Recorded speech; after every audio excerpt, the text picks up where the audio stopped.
see, you can be considered as reader if you can understand the story that you're reading or the reading materials that you're reading kung nasaktan ba yun or wala. So, makonsider ka as reader. But if you cannot, so non-reader ka makonsider. So, muna, malingkamot yung basa o sabot sa inyong gibasa. Understood? Okay. Silence means yes.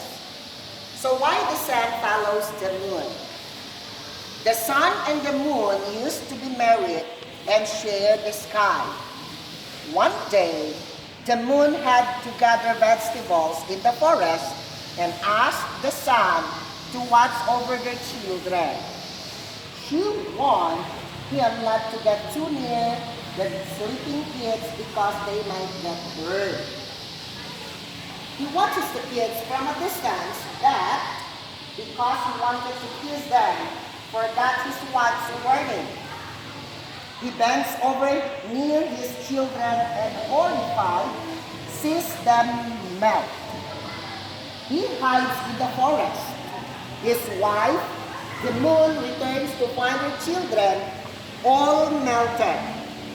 After some time, the sun shows himself to the moon. They fight. The sun shows himself to the moon.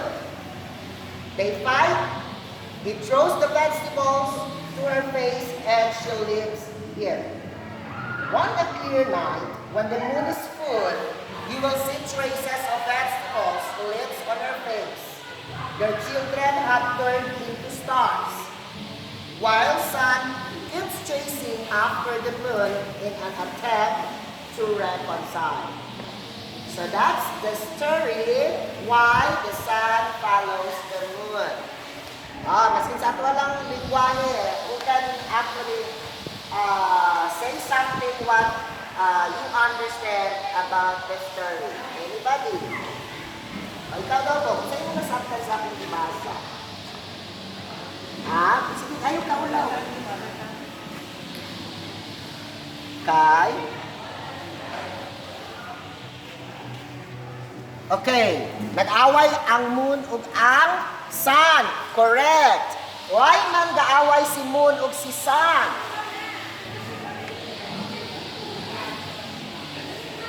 Kan?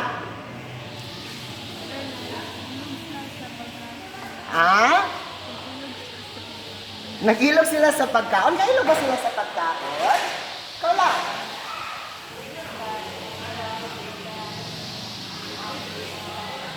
Wala gibantayan ni Kinsa. Kinsa gipabantay sa ilahang mga bata? Si Sun, very good. Ngayon, nga naman nag-away man sila. Kay nga naman, naunsa ang mga bata.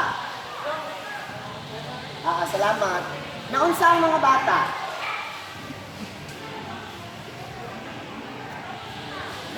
I will read to you the story once, and then try to listen.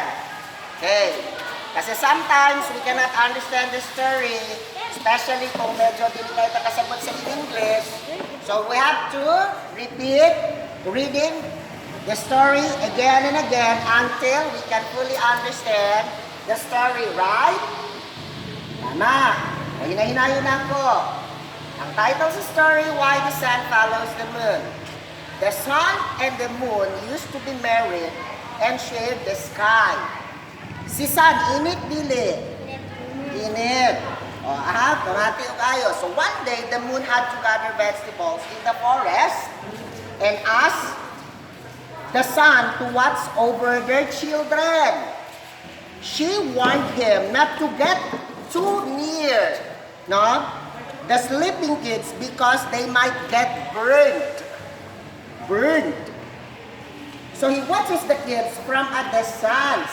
But because he wanted to kiss them, forgot wife's warning.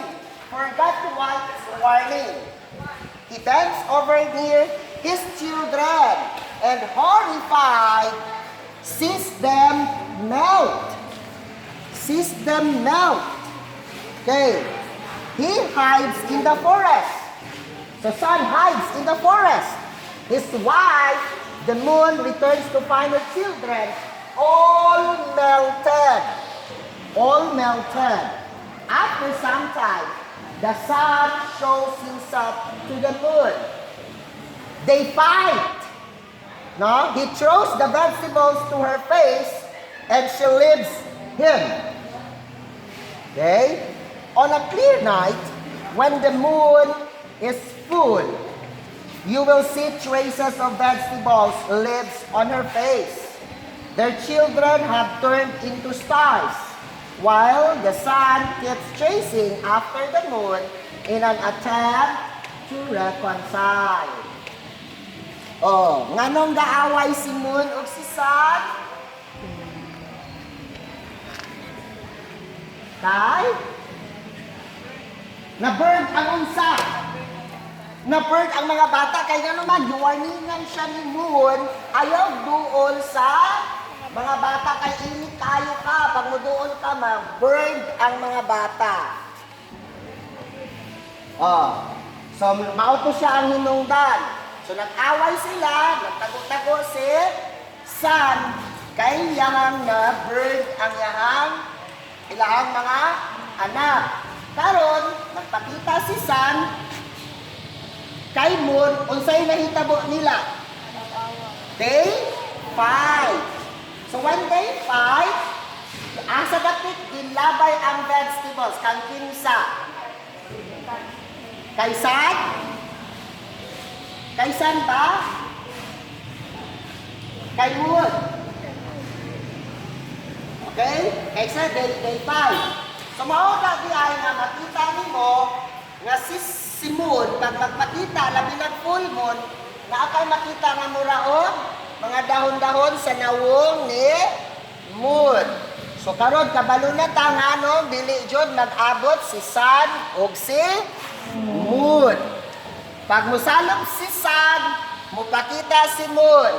Pag mosalop si moon, mupakita si sun. Kung mag-abot ng galing sila, pero they are very, very far from each other. Kasi ang story, that is just a story, no?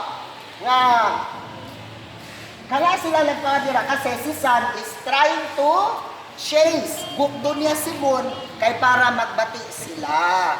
Pero dili naman ito mahitabo. Sumawa na siya ang story. Nga, no? Ang Sun follows the moon. Okay, so what's the lesson we could get from this story? What's my moral lesson that we could get from this story? Sige daw. Gang! Minaw sa warning.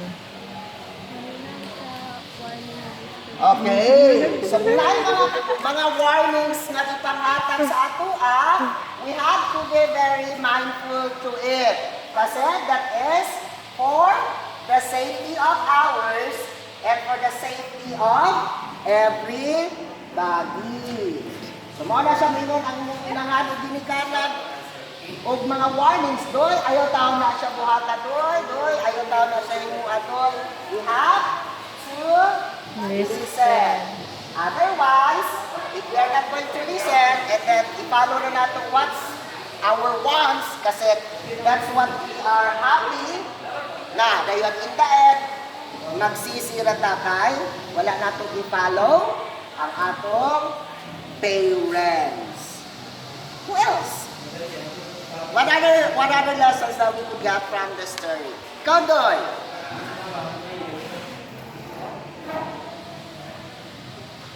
Kinahanglan, dili mag-away. Okay.